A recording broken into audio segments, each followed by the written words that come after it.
100편입니다. 시편 100편 1절에서 5절 말씀. 시편 100편 1절에서 5절 말씀 우리 같이 합독하도록 하겠습니다.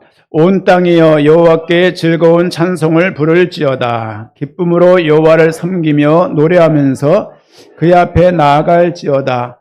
여호와 우리의 하나님이신 줄 너희는 알지어다. 그는 우리를 지으신 이요 우리는 그의 것이니 그의 백성이요 그의 기르시는 양이로다.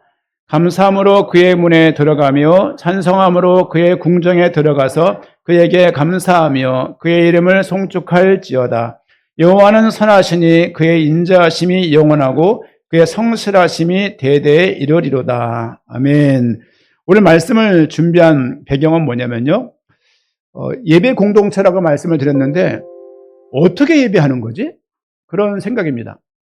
물론 교회 오면 주보에 순서가 나와 있어서 순서를 보고 따라하면 예배에 동참하는 거죠. 하지만 구약 성경에는 어떻게 예배했지? 갑자기 그런 이제 말씀 묵상하면서 제가 아침 매일 글을 쓰잖아요. 글을 쓰면서 그날 새벽 기도한 내용들을 큐티 내용으로 이렇게 전환해서 쓰는 겁니다. 쓰면서 묵상하면서 그렇지, 우린 이렇게 예배하는데 구약 시대는 어떻게 예배했지?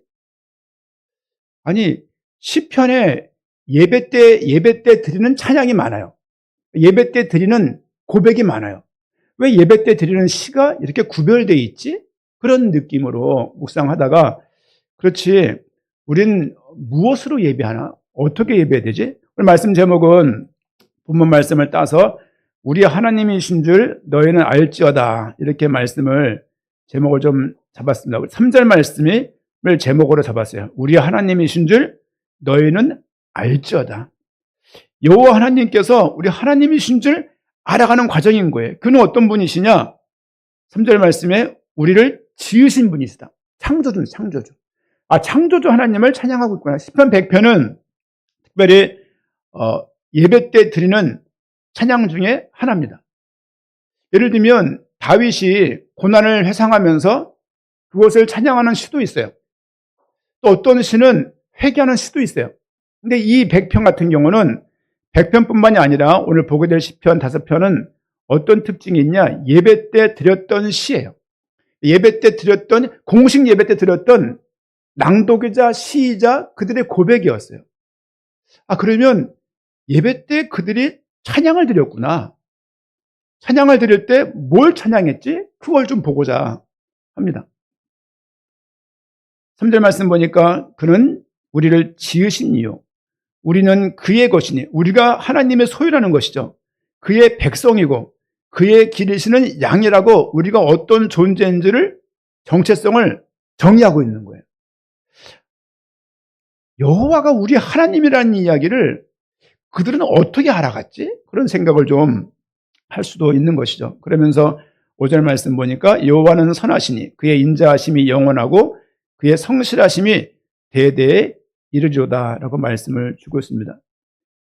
한 주간 묵상을 해봤어요. 저는 교회 다녔던 기억이 한 4학년 때부터 기억이 나요. 4학년 때부터 수색에 살면서 사통 위치는 수색 사람들 아는 위치예요. 그 인삼약구에서 연합상해 쪽으로 보이는 그 각도가 사통이에요.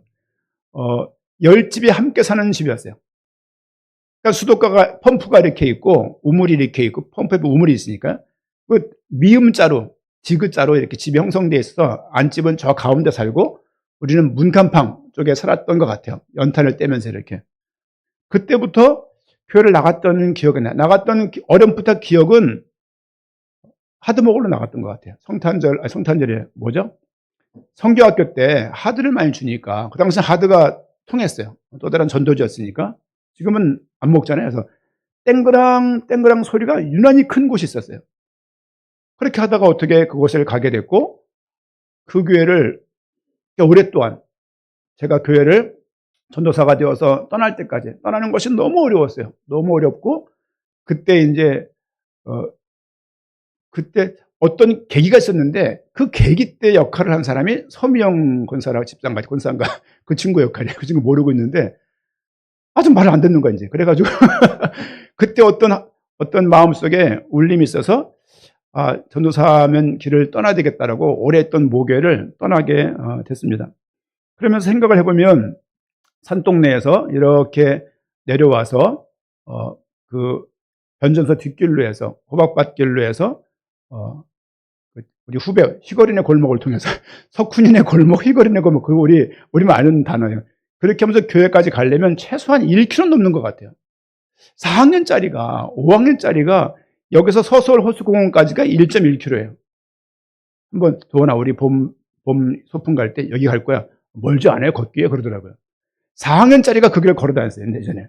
그러면서 다녔었고요. 또 우리 후배 우리 저쪽 국방대학 쪽에 살던 우리 박 패밀리죠. 박 패밀리 이렇게 박 패밀리들이 큰 길가로 수색역전을 지나서 삼고를 지나서 교회를 왔던 그런 길들이 생각이 나는 거죠. 그때 주로 기억났던 단어가 뭐냐면 주일 성수였어요. 주일 성수. 주일 성수가 뭡니까? 청년들? 주일날 성수형 만나는 거예요? 이날은 하나님의 날이다. 구별을 해서 직장에 가지 않고 장사를 하지 않고 주일날 구별해서 예배 드리는 거예요. 그렇죠? 그리고 십자가와 부활을 기념하는 날이에요. 주님께서 십자가 부활로 나를 구원했구나. 그거를 인식하고 나를 구별해서 예배 드리는 거예요. 그 어린 마음에 내일 중간고사인데 그땐 저녁 예배가 있었으면 저녁 예배가 성가대를 항상 학생이 썼던 것 같아요. 근데 내일 중간고사면 공부해야 될 거 아니에요. 근데 집에 가도 공부할 여건이 안 됐고 그냥 교회에서 와서 성가대 연습하고 그렇게 믿음을 드리는 것이 맞다라고 생각을 했던 것 같아요. 당연히 공부 열심히 한 애들보다 못했겠죠. 그거를 감당하면서 이렇게 살았던 것 같습니다. 어쨌든 생계를 쉬고 예배에 출석하는 게 주일 성수, 그냥 대략적인, 그냥 표면적인 의미다라고 보시면 됩니다. 그래서 항상 고민이죠. 왜냐하면 그 당시에 아르바이트가 별로 없었지만 아르바이트 하려고 하니까 주일이 걸리는 거죠. 별거 없었어 아르바이트도 그때. 저는 했던 게 이제 햄버거, 주방장, 이렇게 패티 구워주고 이런 거 있잖아요. 이렇게 그 옛날에 용산역에서 양지학원, 성지학원 있을 때 아시나 몰라. 지금 없어졌는데 그때 햄버거 주방장을 한 2년 동안 했던 기억이 납니다. 햄버거 잘 안 먹어요. 왜냐면 그때 많이 먹어서 별로 이렇게 좋아하진 않아요. 어쨌든 그러면서 주일 성수하려고 애를 썼던 기억이 나고 토요일도 주일학교가 있었고 그 당시는 수요예배, 금요예배를 당연히 물론 금요예배는 교회 없어서 다른 어떤 큰 교회를 나가서 다른 게 볼 수 있는 기회가 됐던 것 같고 주일 성수란 그런 믿음이 우리에게 있었던 것 같고 어른들은 그런 믿음이 있는 것 같아요. 지금은 그런 개념이 없죠. 왜냐하면 유튜브가 가능하고 다 어디서나 예배가 가능하니까 굳이 내가 교회를 가서 앉아있는 생각들이 별로 없어요.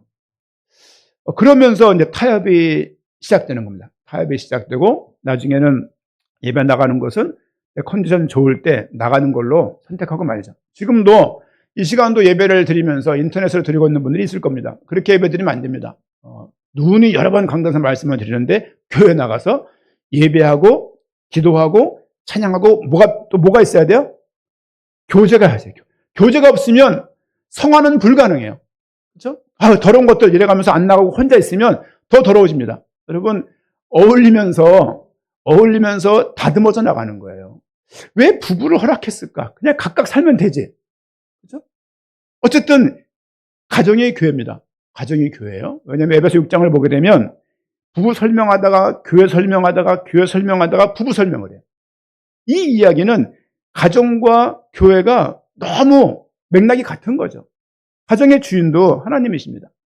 그러면 주일 성수에 대해서 앞으로 많이 들을 얘기는 아니지만 주일 성수에 대해서 여러분들이 조금 계속 믿음을 갖고 부탁을 드리고 예를 들면 남자 청년들이 자매 만날 때 주일날 예배를 1년에 몇 번 드리니 10번 땡이죠. 자기는 또 반대로 자기는 교회 몇 번 나가고 싶어? 한 반타작은 해야지. 그럼 땡입니다.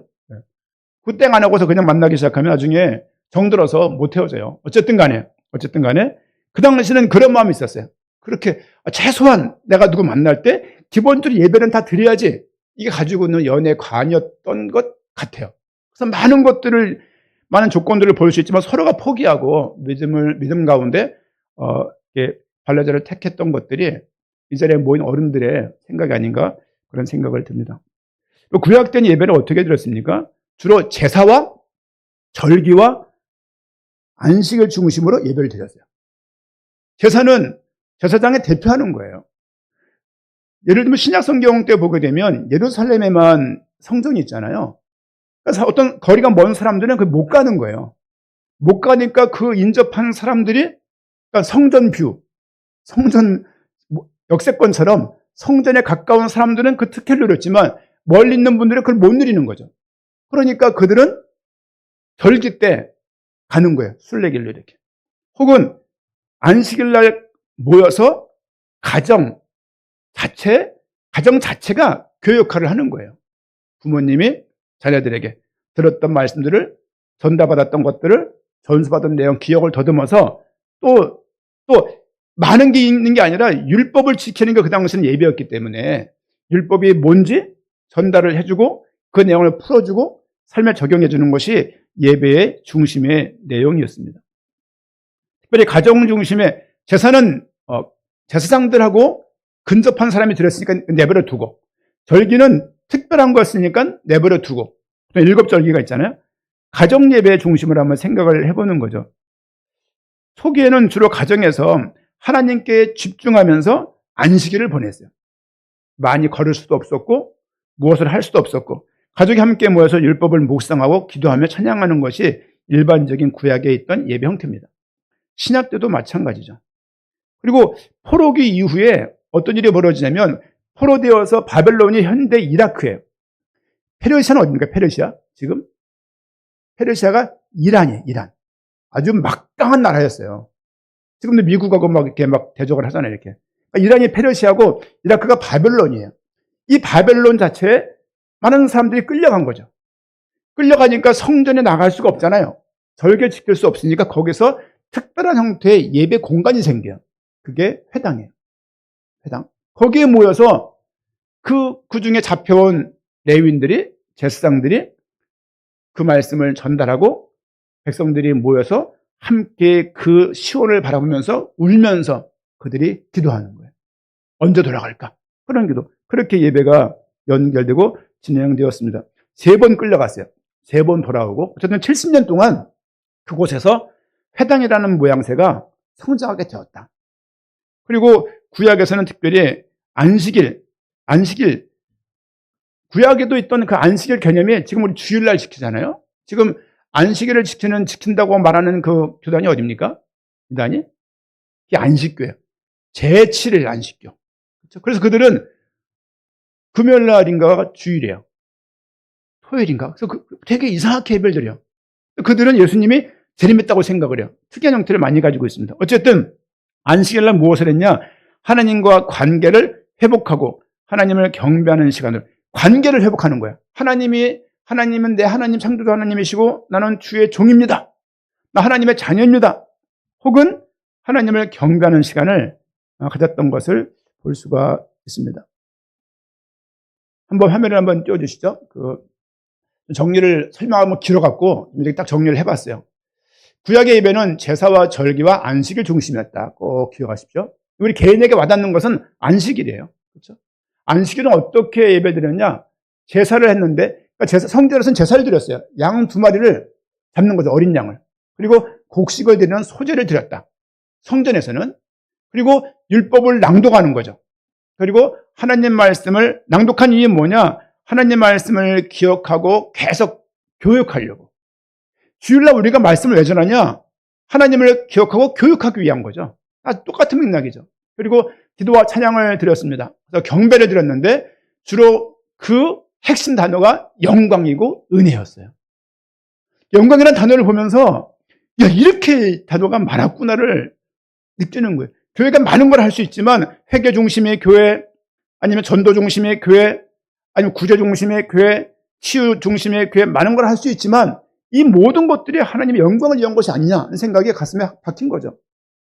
또 그들은 묵상을 주로 했고 또 말씀을 통해서 충전할 수 있는 중요한 기회가 되었습니다. 이게 구약 때 안식일날 들었던 예배의 주 내용이에요. 우리가 지금 드리는 예배가 이거에 근간을 해서 토대에서 예배를 드리고 있는 것입니다. 그렇죠? 그냥 예배 순서는요, 다 바꿀 수, 교회 여건에 맞게 바꿀 수 있어요. 우리는 끝날 때 주기도문 합니까? 안 합니까? 안 합니다. 교동문 하나, 안 하나요? 교동문? 찬송가 뒤에 보면 교동문이라는 게 있어요. 어릴 때 했었거든요. 그리고 시작할 때 사도신경 하나 안 하나요? 신앙 고백? 하죠. 근데 이거를 안 한다고 이단이 아니에요. 한다고 문제 있는 것도 아니고요. 교회 형편에 맞게 예배의 모양새는 항상 바꿀 수가 있다. 예배국장님이 누구시죠? 김주환 지사님이 행정국과 연결해, 행정국에 하셔갖고, 예배 형태 바꿔봅시다. 바꾸는 거예요. 그렇죠? 목사님 더운 것 같은데, 반바지 입고 반팔 입고 하게 합시다. 그렇게 하는 거죠, 이렇게. 왜냐면, 아니, 교회에서 당회가 중요해요. 당회에서 의논하면 그대로 하는 거예요. 뭐, 아니, 목사님 머리 팔대에 숱도 없어 보이는 것 같은데, 그냥 삭발시키면, 삭발하는 거죠, 까짓 거 뭐. 뭐, 굳이 목탁을 들고 하는 게 아니라면, 굳이 형태를 바꿀 수 있다. 마지막 그냥 두 손 들고 있는데, 왜 자꾸 두 손 아무도 안 들까 싶어서 이제 이거 바꾸고, 한 손 들고 갑시다. 이렇게 하게 되면 바꿀 수 있는 겁니다. 예배 형태는 다 바꿀 수가 있다. 여러분들 교회를 많이 보세요. 어떻게 예배 드리는가 봐서 우리 교회에 더 영적으로 도움이 되면 바꿀 수 있습니다. 어떤 마찬가지. 예배학을 배우게 되면 정의하고 있어요. 예배 형태는 바꿀 수 있는 거. 근데 사라지지 않는 것은 기도와 찬양과 말씀이에요. 교제. 이게 항상 들어가 있는 요소입니다. 그렇죠? 또 아래 내용 다시 볼까요? 우리 안식일의 의미에 대해서 화면 더 띄워주시면. 네. 안식일의 의미. 그러니까 뭐를 그들이 어떤 의미였냐? 창조와 안식이에요. 하나님의 창조 사역을 하신 다음에 쉬신 거예요. 그걸 똑같이 우리가 또 쉬라고 명하셨으니 그냥 쉬는 겁니다. 여러분 주일날 일한다고 돈 몇만 원 번다고 그거 큰 부자 안 됩니다. 그것 때문에 가정의 경제 절대적인 것이 좌우되는 게 아닙니다. 하지만 주일날 예배 드리려고 여러분이 애쓰는 모습이 필요해요. 왜? 창조 원리야. 동성애 반대합니다. 여러분 어떻습니까? 우리 교회 하다 보면 여자이지만 남성성이 강한 아이들이 올 수도 있죠. 우리 교회는 어떻게 됩니까? 또 남자인데 자꾸 이장님이 따라다녀요. 좋다고. 그럼 어떻게 합니까? 그럼 어떻게 될까 도대체? 얼마나 징그러울까요? 그렇죠? 근데 이 하나님의 창조 원리가 있을 거 아니에요. 창조를 하신 다음에 일곱째 날 쉬신 것을 우리가 기념하는 것입니다. 하나님의 창조주 되심을 찬양하는 시간이 안식일의 주 개념이었어요. 우리 또한 그분의 창조와 창조주인 것을, 우리의 종인 것을 찬양할 수 있어야 됩니다. 또, 자꾸 하면 없애는데. 구원, 찬양, 출애굽 사건을 통한 구원. 우리를 창조주뿐만이 아니라 우리를 구원하셨구나. 시편에 가장 많이 나오는 구원 사건이 뭘까요? 큰 사건이 있는데 물과 관련된 사건입니다. 출애굽이에요. 출애굽 얘기가 거의 모든 구원을 말할 때 다 출애굽 얘기를 합니다. 우리의 구원과 출애굽 사건을 통한 구원을 계속 되뇌이고 있습니다. 왜냐하면 민족이 동시에 단체로 받은 구원인 거죠. 그리고 세 번째는 거룩의 실천에 대해서 거룩한 백성으로 우리가 살아야 되는 것 아니냐. 이런 세 가지 부분, 창조와 안식, 구원에 대한 감사, 그리고 거룩함에 대해서 계속 찬양하고 있는 것을, 예배하고 있는 것을 볼 수가 있습니다. 이게 구약 때 드렸던 예배의 핵심적인 내용이에요. 성경 구절 한번 봅니다. 창세기 2장 2절 3절 말씀 보니까 화면에 뜰 겁니다. 창세기 2장 2절 3절 말씀 없습니까? 없네요. 같이 읽읍시다. 있습니다. 보이시나요? 저는 안 보이는데. 제가 이쁘게 하려는데 여기서는 안 보이네요. 자, 창세기 2장 2절 3절 말씀 같이 읽겠습니다. 하나님이 그가 하시던 일을 일곱째 날에 마치시니 그가 하시던 모든 일을 그치고 일곱째 날에 안식하시니라. 하나님이 그 일곱째 날은 복되게 하사 거룩하게 하셨으니 하나님이 그 창조하시며 만드시며 모든 일을 마치시고 그날에 안식하셨음이니라. 아멘. 모든 걸 창조하시고 검은 거 되어 있죠. 창조하시고 뭐 하셨냐? 안식하셨다. 여러분 쉬셔야 돼요. 너무 많이 쉬어서 좀 문제가 있긴 하지만 이번 명절 주간입니다. 너무 많이 쉬면요 삶이 회복이 안 돼요. 그러니까 적당하게 쉬시면서 좀 가족과 함께 좋을 것 같고요. 하나님께서도 창조하신 다음에 쉬셨다. 그 말씀이 아까 창조를 기리고 또 안식하셨음을 우리가 기념하는 날이 주일로 우리가 지내고 있습니다. 또 한 구절 읽겠습니다. 신명기 5장 15절입니다. 신명기 5장 15절 앞에 화면이 뜰 건데요. 보이십니까? 같이 읽읍시다. 너는 기억하라. 내가 애굽 땅에서 종이 되었나니 내 하나님 여호와가 강한 손과 편팔로 거기서 너를 인도하여 내었나니 그러므로 내 하나님 여호와가 내게 영원하여 안식일을 지키라 하느니라. 하나님께서 우리를 인도했다는 거죠. 그 인도하심에 대해서 감사하고 또 그 안식일을 지키라는 그 부분에 대해서 동의하면서 같이 주일날 그래서 예배하는 거예요. 주일 성수 어디 나와 있냐? 따지지 마시고. 왜냐하면 주일 성수라는 말이 성경에 없어요. 없는데 성경은 전체도 흐르고 있는 방향이 그렇다고요. 영 바빠서 물론 주일날 예배 드려야 되지만 피치 못하게 될 경우가 많아요. 현대 사회에서 장사하는데 어떻게 쉽니까? 쉬운 거 아닙니다. 그렇죠? 근데 내가 예를 들면 장사하는 것을 주일날 수익이 많을 수 있잖아요. 근데 쉬지 않고 52주를 열심히 일한다고 하면 좋겠습니다만은 병나요, 병. 몸에. 그런 거 있지 않습니까? 돈 아낀다고 아꼈는데 너무 고생하는 바람에 돈이 더 나가는 경우. 몸이 다쳐갖고. 사람에게 현대사회는 워낙 머리를 쓰는 일이 많아서 어떻게 쉬는가가 참 중요한 것 같아요. 그렇죠? 어떻게 쉬는가가. 제가 가끔 우리 이장로님 보면서 좋겠다 장로님. 한 달에 반 없는 쉬시네. 또 어디 가시네. 또 어디 가시네. 야, 나도 저렇게 쉴 수 있을까? 저분이 나보다 더 오래 살 것 같은데. 그런 생각도 들고 막 그래요. 여러분, 쉼이 참, 하나님께서 정해놓은, 그러면 일주일 동안, 조선시대 때 쉬는 날이 있었나요? 고구려와 백제시대 때 있었을까요? 그때 평균 수명이 얼마입니까? 40, 50. 엊그저께, 우리 이제 TV가 없으니까 유튜브를 같이 동훈이랑 한사마랑 봤어요. 이렇게. 보면서 1970년도, 1904년도 옛날 그 보고 난 영상을 봤어요. 이렇게. 음악에 나오면서. 그때 봤던 풍경이 너무 익숙한 거예요. 예를 들면. 막 라면 막 65원 이렇고 막 그런 거 보는 거죠. 야, 보면서.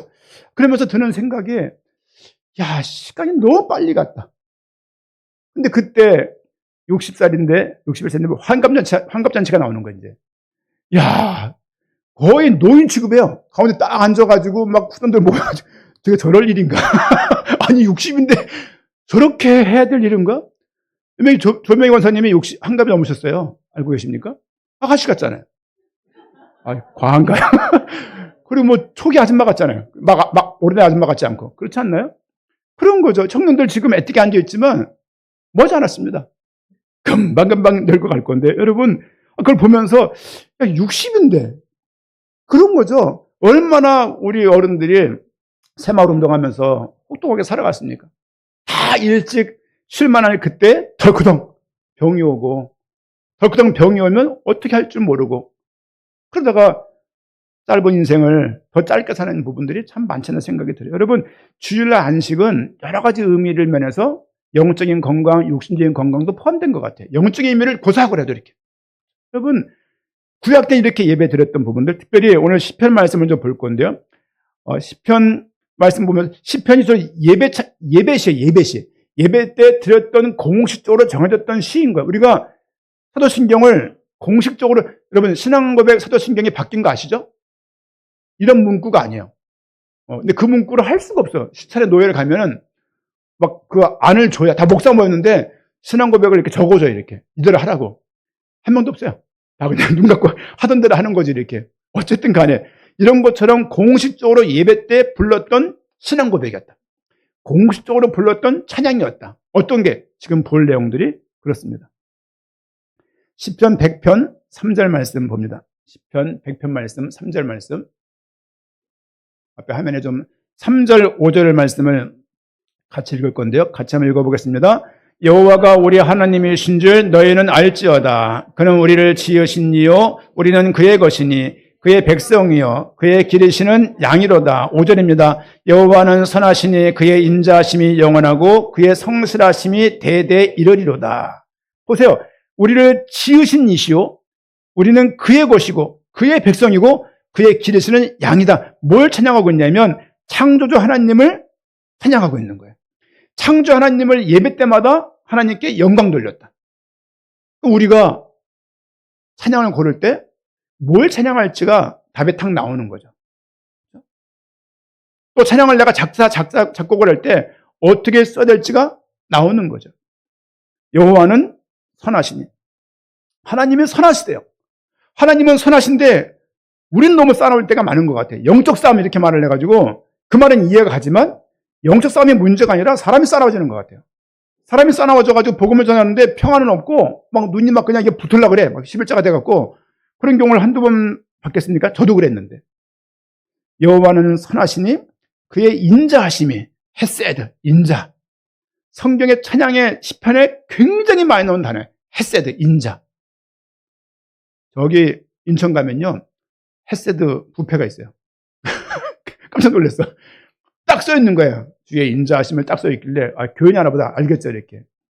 음식이 좀 좋았으면 많이 갔을 건데 아쉽다 싶었습니다. 어쨌든 한번 가보면 좋겠고요. 그의 인자하심이 영원하고 그의 성실하심이 대대 그 창조주 하나님께서 우리를 이끄시고 계시는 거예요.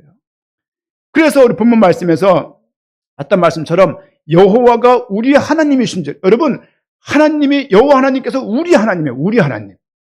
차가 좋은 게 막 서 있는 거예요. 야 영식아 저 차 좋은데 우리 차야. 이런 거 있잖아요. 야 이 집 좋은데 우리 집이야. 이런 거 있잖아요.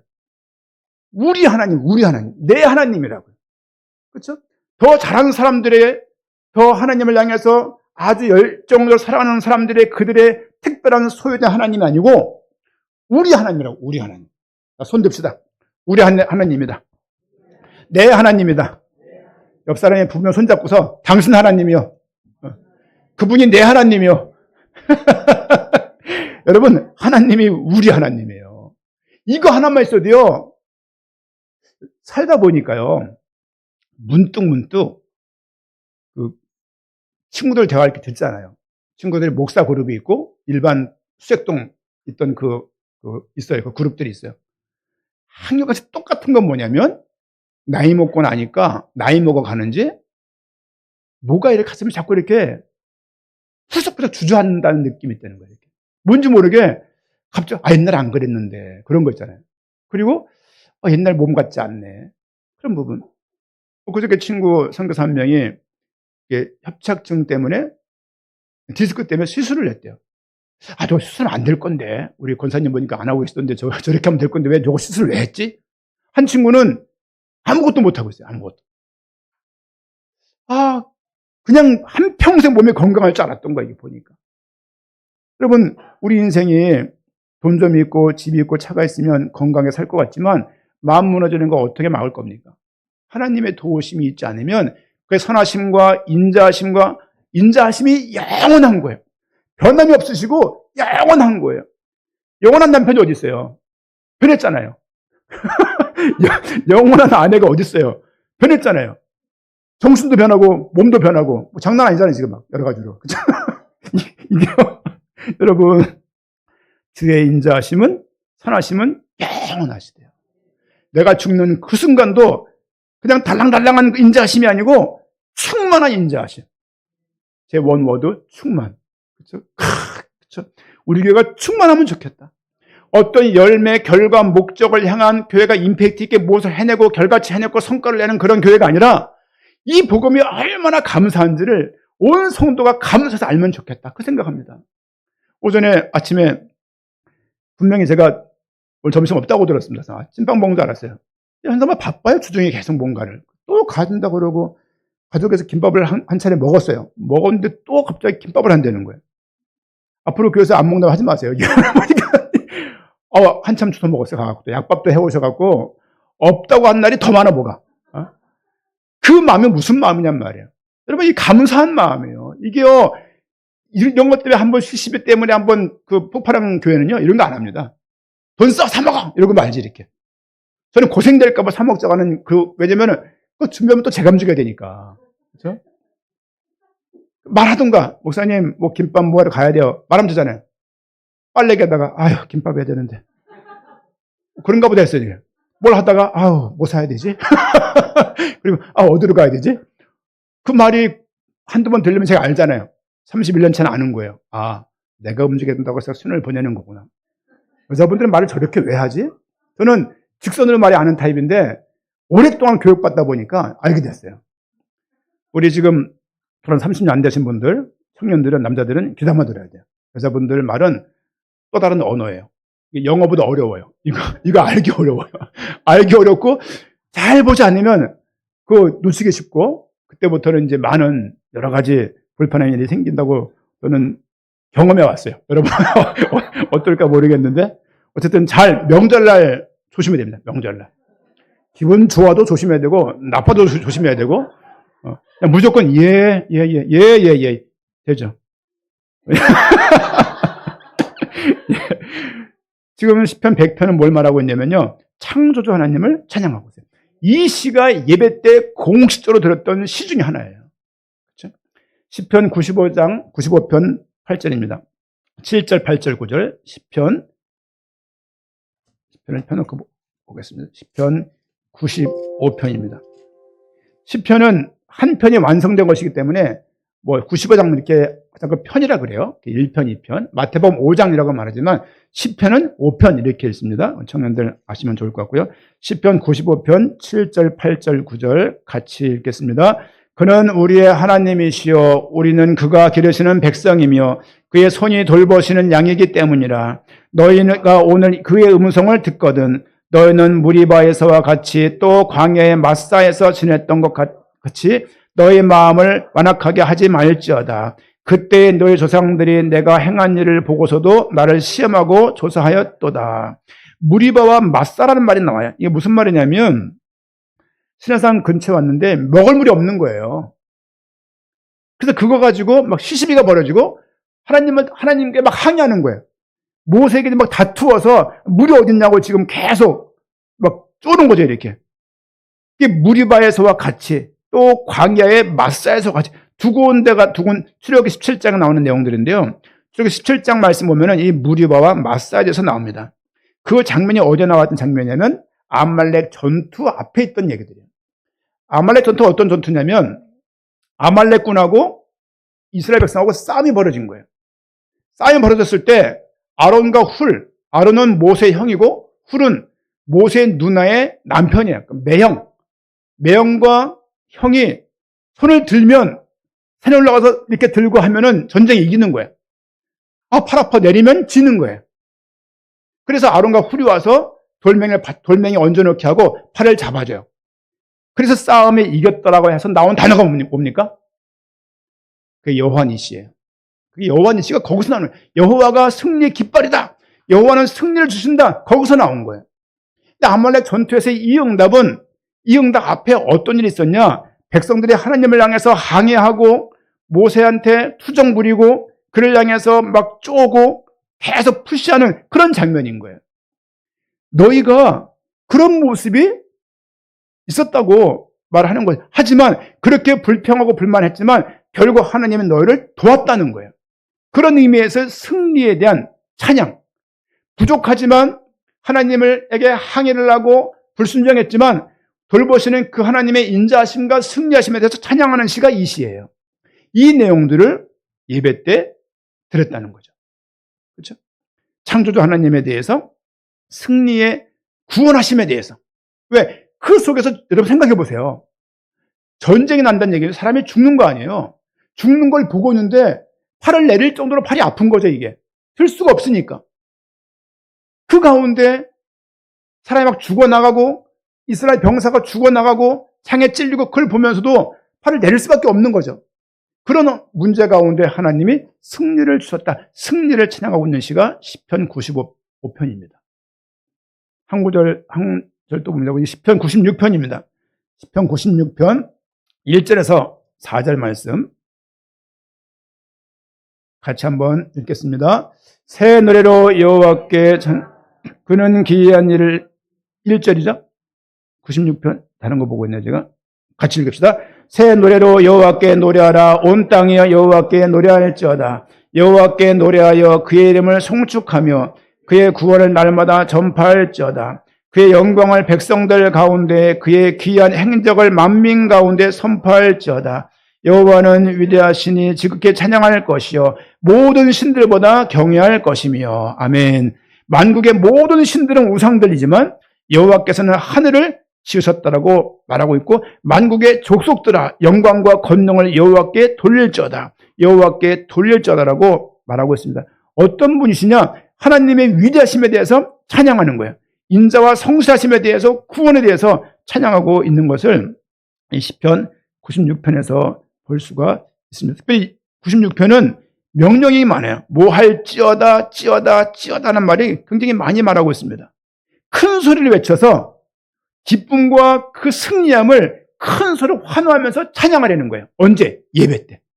그런 마음으로 예배하라고 시편 96편에서 말씀으로 권면을 하고 있습니다. 시편 117편입니다. 시편 117편 마지막 편인데요. 특별히 이 시는 할렐루야 시입니다. 할렐루야 시가 뭐냐면 할렐루야로 시작해서 할렐루야로 끝나는 시가 있어요. 그런 시가 있어요. 시편은요 5개로 구분되어 있습니다. 5개로, 5권으로. 1권이 창세기 성격, 2권이 레위기 성격, 출애굽기 성격, 3권이 레위기, 민수기, 신명기, 이런 성격으로 시편이 5개의 권역으로 나눠져 있어요. 이렇게. 그렇죠? 오늘 이 시편 117편은 4권에 해당되는 걸로 제가 알고 있습니다. 민수기에 대한 부분이겠죠. 두 절반 시편에서 제가 알기로는 가장 짧은 시예요. 같이 읽겠습니다. 너희 모든 나라들아 여호와를 찬양하며 너희 모든 백성들아 그를 찬송할지어다. 우리에게 향하신 여호와 인자하심이 크시고 여호와의 진실하심이 영원하며로다. 할렐루야. 모든 나라들아. 무슨 말이냐면 여호와를 찬양하는 것은 우리만 할 것이 아니라 모든 나라가 다 같이 해야 되는 거예요. 우리 하나님이긴 하지만 모든 열방에서 구원할 자가 있기 때문에 모든 나라들이 이스라엘을 넘어서 모든 이방인들도 찬양해야 될 것을 말을 하고 있습니다. 그리고 그 내용 보니까 그를 찬양하라 찬송할지어다. 우리에게 향하신 여호와의 인자하심이 또 나오죠. 헤세드. 크시고 여호와의 진실하심이 영원하며로다. 할렐루야. 이 시를 누가 인용했을까? 시편에, 구약 신약에서 이 시를 사도 바울이 인용을 해요. 제가 주중에 새벽에 다 했던 이야기입니다. 이 얘기들을. 그래서 왜냐하면 새벽 기도를 다 드릴 수 있는 게 아니기 때문에 어쨌든 그 말씀을 모아서 제목을 주제를 잡아서 말씀을 매주 드리고 있습니다. 사도 바울이 로마서 15장에서 이 말씀을 인용을 해요. 어떤 인용은 그냥 본문을 다 인용하고 어떤 본문은 그런 부분적으로 인용하고 그런 볼까요? 우리 로마서 15장 한번 읽어보겠습니다. 로마서 15장 손가락 10편 떼어놓고 로마서 15장 11절입니다.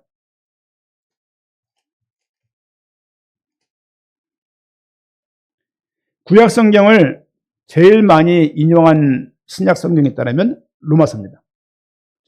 제가 잊어버렸는데 그 퍼센테이지가 나와 있더라고요. 로마서 자체가 복음과 구원과 믿음에 대해서 아주 명료하게 아주 합리적으로 인과관계를 설명하면서 설명한 책이에요, 이게. 그런데 그렇게 한 책에서 아주 주관적이고 감성적인 시편을 인용했다는 것은 너무 놀라운 거예요. 합리적인 글을 쓰는데 합리적인 글을 끌어온 게 아니라 찬양시. 여러분 시편은요 성경이야 이게? 라고 많은 도전을 받았어요. 그런데 신약 성경에서 시편을 많이 인용해 있는 그것으로 그 변론을 끝내버린 거예요. 왜냐하면 이 구약 성경이 영감되고 계시된 것이 아니라면 신약에 있는 사도들이 이 성경을 인용했겠냐? 그런 지지에. 그리고 실제 이렇게 많은 양을 시편이 이용한 양이 굉장히 많아요. 제가 한번 그 공부한 적이 있었는데 아마도 시편인가 이사야서인가가 신약에서 성경을 구약 성경을 제일 많이 인용한 책이 그 책들이에요. 그 중에 한 구절입니다. 15장 11절 한번 같이 읽겠습니다. 또 모든 열방들아 주를 찬양하며 모든 백성들아 그를 찬송하라 하였으니. 거기 뭐라고 써있죠? 주석 있는 사람 보시면 시편 117편 1절이라고 되어 있어요. 그 주석 있는 분들 보시면. 그러니까 지금 사도 바울은 이방인들에게 복음을 전해야 되는 거예요. 복음을 전해야 되는데 왜 전해야 되냐? 그 어떤 근거를 시편 117편을 근거로 삼는 거예요. 한두 구절은 아니지만. 뭐라고 말하고 있습니까? 모든 민족과 열방들아, 궁극적으로 이 하나님의 드리는 예배는 우리만 드릴 것이 아니라 모든 민족이 드려야 될 예배라는 것이죠. 모든 열방들이 드려야 될 예배라는 거예요. 여기에 전도와 선교의 근거가 있는 거예요.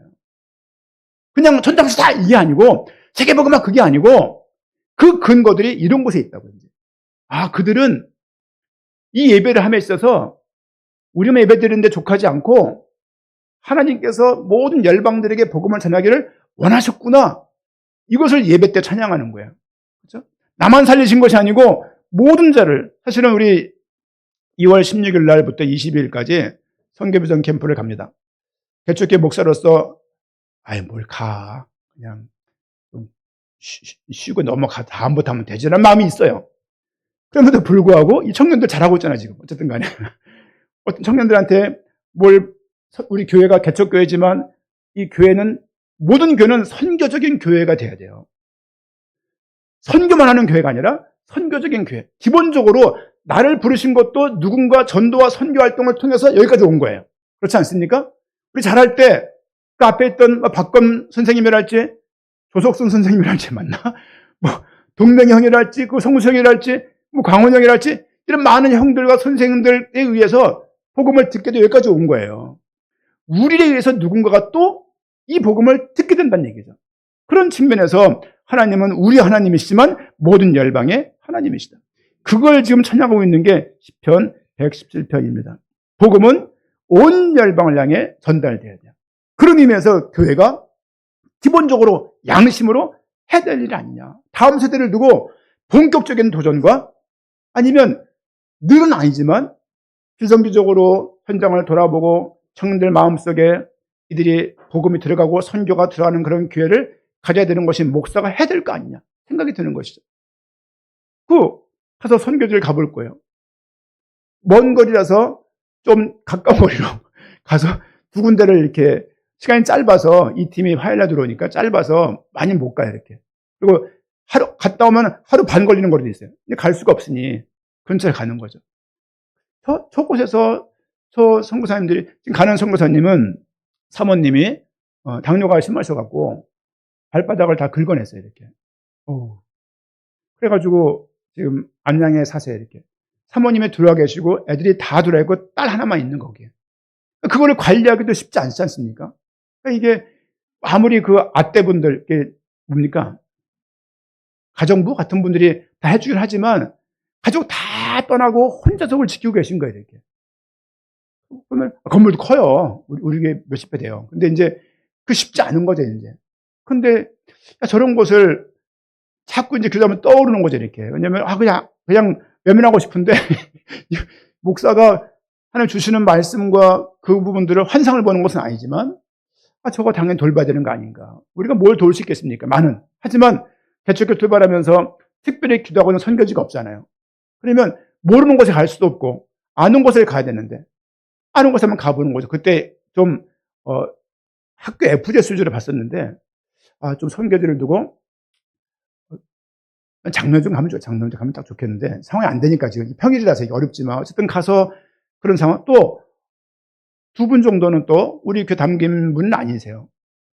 이분들은 선교 비전 캠프 간다는데 여길 오시네. 아니 이분 여행 가는 것도 아닌데 여길 왜 오시지? 하나님의 계획이 있겠네. 모든 열방들한테 복음을 전하는 방법이 다양할 거 아닙니까? 코앞까지 이렇게 갔다가 주신 거예요, 이렇게. 그렇죠? 하나님의 계획이겠다. 감사하다. 우리 교회는 모든 모임을 초대와 초청을 기본으로 한다는 말씀 드리지 않았습니까? 그치, 계획이 있겠다 싶고, 그렇습니다. 어쨌든, 주님께 영광되는 시간 되면 좋겠고, 할렐루야는요, 할렐은 찬양하다예요. 할렐. 야는 여호와의 축약형이에요. 할렐루야 연결하면 여호와를 찬양하라요. 그렇죠? 할렐루야, 여호와를 찬양합시다. 이 얘기입니다. 시편을 시작할 때 여호와를 찬양합시다고 시작하는 거예요.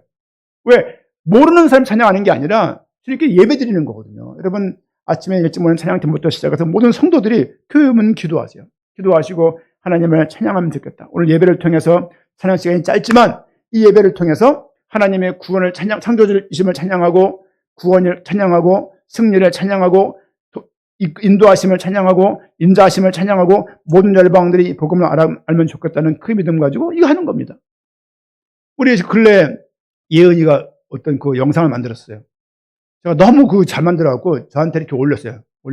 올렸는데 잘 봤어. 잘 만들었어. 여러분, 복음 전하는 방법이 여러 가지입니다. 옛날엔 전도주는 전도였거든요. 지금은 그렇지 않아요. 이 SNS, 인터넷 상경을 사실은 잘 우리가 알아야 돼요. 여러분, 경제사회 때 경제 모르는 게 선이 아니에요. 지금 인터넷, SNS, AI 시대 때 청년들은, 어른들은 그냥 뭐 그렇고, 청년들은 이거 정말 잘 다룰 도구니까 잘 다루면서 나가야 여러분들이 앞에 많은 것들을 헤쳐나갈 수 있습니다. 지금부터는 나이가 드셔도 핸드폰, 컴퓨터 놓으시면 절대 안 됩니다. 그 놓으면 그를 향해서 우리는 이렇게 정의할 수 있어요. 노인. 안 통할 수밖에 몰라. 노인입니다. 30대인데요? 30대 노인인 거예요. 70대 됐는데 지금도 게임 하신다. 청년. 화투 말고 그것도 괜찮아요. 장기 두신다. 저는 게임 하나를 해요. 장기를 둬요. 온라인 장기를. 제가 유일하게 하는 게임이에요. 한지 1년 넘었는데 18급이 출발인데 또 18급이에요. 거의 100만 명 넘게 들어와 있어요. 그 카카오톡 장기 하는데. 근데 뭐 신경 써서 하는 건 아니니까 이렇게. 어쨌든 간에 늘 머리를 굴린다고 하고 있는데 이 실력이 안 늘어요. 어쨌든 여러분 매 순간순간마다 예배 때 많이 쉬기도 해야 되겠지만 쉼을 얻는 충전의 교도 되겠지만 예배는 기본적으로 창조주이심을 구원자이심을 인도하심을 승리케 하심을 모든 열방의 복음을 전한다는 그 사명과 소명이 우리에게 있음을 알고 예배를 통해서 여호와가 우리 하나님이신 줄을 알아가는 그런 모습이 있기를 부탁을 드립니다. 예배가 무엇입니까? 하나님께 영광 드리는 거예요. 어떻게 예배 드립니까? 하나님께 영광 드리는 쪽으로 나가시면 됩니다. 먹든지 마시든지 영광이 되는 한 주간 되게 부탁을 드리고 많은 친척들 만날 것인데 복음도 모르는 것들이라고 정죄하지 마시고 커피 쿠폰 딱 한 잔 보내드리기도 하고. 여러분 저 빛이 이번에 수고했는데 뭐든 보내주셨습니까? 작아도 이렇게 조금씩 향약 둘의 전통을 있는 우리가 대한민국이 조금씩. 근데 그게 하나의 응원이거든요. 작은 것 같지만 한 주간 동안에 마음 많이 무너지지 마시고 하나님께 영광이 되는 한 주간 되기를 부탁을 드리고 축원드립니다. 아멘.